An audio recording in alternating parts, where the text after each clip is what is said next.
Muted ad 7401. The biggest problem that coaches, in my mind, face, right, there's two different categories of coaches. The first is that, right, if the players are so young or their skills are undeveloped, that the coaches treat these players, they try to train players who haven't developed their fundamental skills as a soccer team. And why that's problematic is because since they haven't developed the fundamentals, they're not ready for team play. So what most youth soccer coaches will do is they don't know how to develop fundamental skills, so they go straight into they treat their team as a soccer team, and they don't treat their practices as skills development practices. But based on your question, I don't think that's what you're struggling with.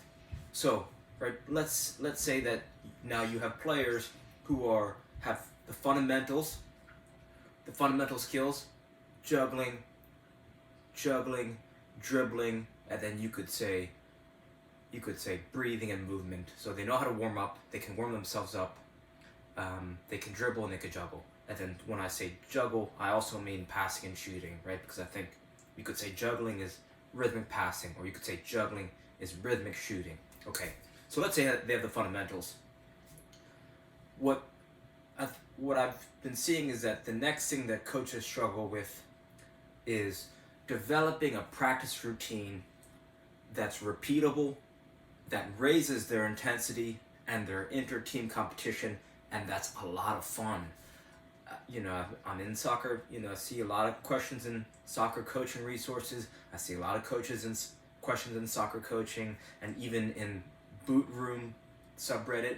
And a lot of the questions coaches are looking for new exercises. They want new, novel exercises. And I had a coach named Doug Nevins, and he's a former Gatorade Coach of the Year. He coached me for 2 years at U17 and U18, and we were ranked 1 in the nation. And why this is important is because for 2 years we did the same exact practice.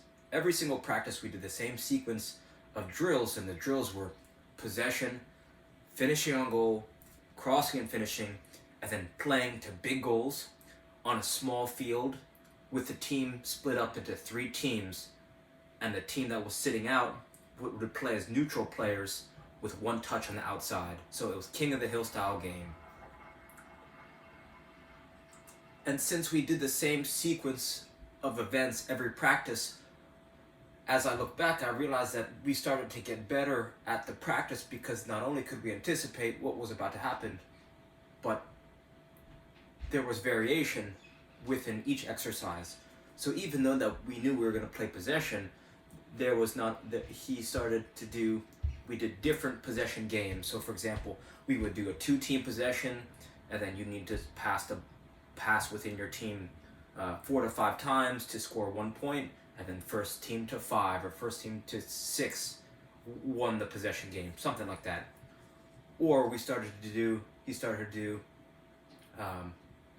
3-team possession, right? Monkey in the middle style possession. And you could do this if you had even numbers, or you had even number of, right, you had, let's say, it just split up nicely where you had pennies, or people had the same shirts, or back in the day doing shirts, skins, and maybe 1 penny. So that's more relevant. That's a fun game if you have the right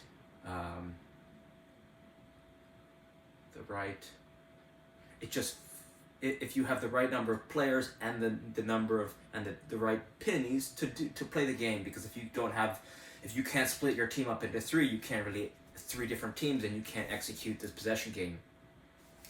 And the other game that was a lot of fun in regards to possession is Coach Nevins would put cones down to make gates on the field, right? He'd put the thin cones, the ones that it was hard to knock over, and by putting gates in the possession area, you would have to connect your passes through the gates, right? And what this started to do is, right, if you could go back and forth between a gate, then you could start to accumulate points. So the defending team would try to block gates off, so the attacking team would have to recognize the pressure and swing the ball to a different gate to score points.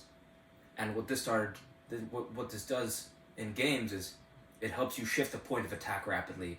So that was another fun possession game. Right, and then that would go right into finishing on goal. Finishing on goal there was no whistle. We started about 10 paces from the top of the 18, and then there was just a line of players with the ball, and then they would go rapid fire. And since this was psychologically hard on goalkeepers, right, because it would be rapid fire. If you're a goalkeeper and all you're seeing is players running at you at high speed, coach would tell the goalkeepers to just go in and out of goal as they please. Right, so the people who are finishing on goal, you want to it's a low, hard driven ball into the side netting. Right, Slotsville, Doug Nevins would call this game, or this finishing drill. And then after 10 minutes of this, approximately, we go into Volleysville. Volleysville is Coach Nevins would be facing the goal about, same spot that you're starting at as Slotsville. Right, so players would hand him the ball and they would face away from the goal. So their back was to the goal. So Doug would take the ball from them, throw the ball over their shoulders. They would spin around, one touch volley on goal. So we do this for 5 minutes. Right? So total, this finishing drill was 15 minutes long, give or take. And then we go right into crossing and finishing. Crossing and finishing. 4 lines, right? 4 lines starting basically right at the half line. Maybe the winger lines were a little bit offset, right? A little bit closer to the goal, because you want the cross to come in before the players who are finishing on goal. So it would alternate, right? Right line would go, the right side winger would dribble the ball and then slightly diagonal run and cross the ball in, right? And then you have your 2 finishing lines in the middle. They would crisscross, and then one person would finish on goal. So then the left side would go, right? So left winger would dribble the ball, slightly diagonal run, cross the ball in, and then the 2 middle lines would crisscross, finish on goal. All the lines rotating, and then the right side and the left side alternating. And that's it. 10-15 minutes, crossing and finishing, and depending on how many balls you have access to, you might need to take a second to redistribute all the balls to the right and the left side wingers. And then pull the balls from the goal, or if you don't have a backstop, chase the balls down from behind the goal. And then from there, you go right into playing to big goals. The team split up into 3. And I think this is the most important part. And if you could only choose one exercise to do for the whole length of practice, it would be this one, because it kind of puts the whole practice, right? Each part of the practice is kind of it's the most important things you need to do to succeed at a high level, you could argue, right? Because you got to keep the ball, you got to be able to finish on goal, and it helps if you could cross and finish on goal. And this 3 teams playing to big goals is kind of puts everything together. So why it's important you split the team up into 3 is because if you just have 2 teams playing against each other in a scrimmage and one team gets scored on, there's nothing gained and there's nothing lost.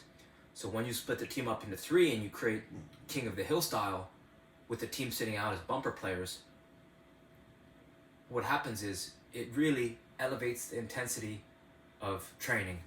And that's kind of the goal.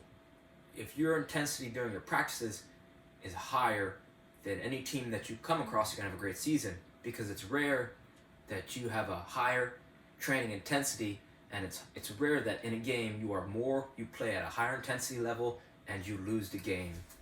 So, right, you want to have the field small enough where there's a goal scored,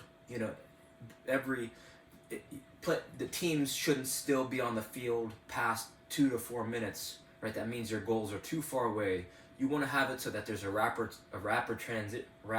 transition between offense and defense, right? Someone loses a mark, someone makes a good play, there's good ball movement, so that they create an open man, or and finish on goal. So it should be high tempo, and and and that's it. Then you just do a cool down. Some problems that might arise is you don't have access to two big goals. So let's say you only have one big goal, then what you can do is do gates separated, right? One gate on one side, one gate on one side, so one team has a big goal and one team has two small gates that they got to defend against. Another problem that could arise is that you don't have goalkeepers.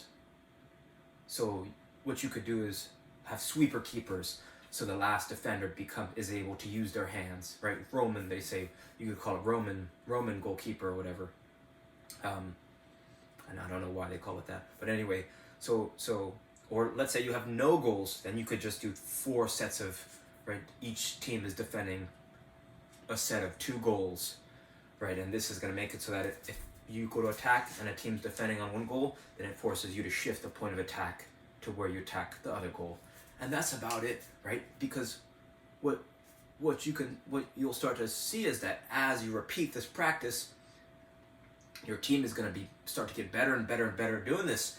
And right, you'd say, well, maybe it's too simple, or you know, I don't know what the biggest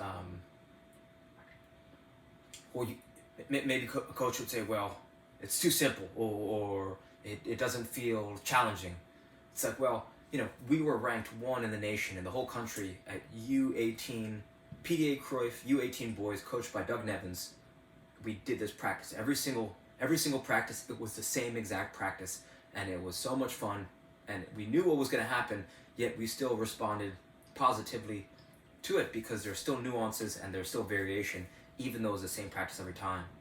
So, you know, if your team has the fundamentals down to a degree, right? They could pass and they could dribble and they could juggle. If they could do those things, then this is something that you can do as young as, you know, 10, 11 years old, all the way up until college players. So this is like from ages, you could call ages 10, 11, up until 22. This game, you could run this practice session with ease, with joy, every single practice, and see their level raise when they go to compete in games.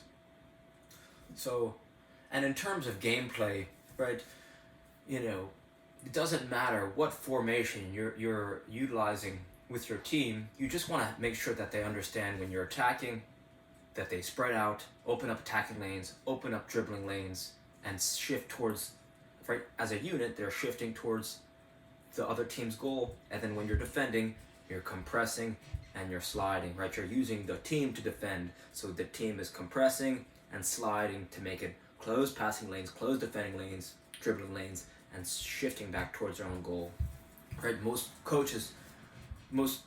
amateur coaches can't really show their team where on the field they would like them, right? They can't show the defensive shape and the offensive shape, which makes it hard for players to understand where they should be. And what it actually creates is it makes it so that they don't have the freedom to move, right? Because the biggest plague is that coaches can't articulate where players should be. Then players go where they're not supposed to be in the coach's mind. Then the coaches yell at them because they haven't articulated where they want them to be. So it's this negative feedback loop, right? It's a negative spiral, and players get worse and get more anxious when they play, and then the coach subs them out, and will sit them on the bench even though it's their fault because they haven't really given the players the freedom to operate because they haven't told the team where they expect said players. So you almost want to get to a point where you could put the ball anywhere on the field and you say, okay, Tommy, Bobby, Ricky, show me where our team should be defensively, or let's say you put the ball on the other side of the field, say, show me where the team should be offensively, right? So once your team can kind of articulate that, that's when you know that you've done a good job of communicating what your shape should be offensively and defensively. And that's about it, right? Then I think then the next level is understanding based on having an awareness of the strengths and weaknesses of your team, can you put them into a formation that will enhance their game, right? Because as long as they have a good understanding of, or you could say that any formation could work, but maybe some formations work a little bit better based on what your weapons offensively and defensively are. So I'll stop there. Hopefully this helps. Reach out with any questions. All right, thanks.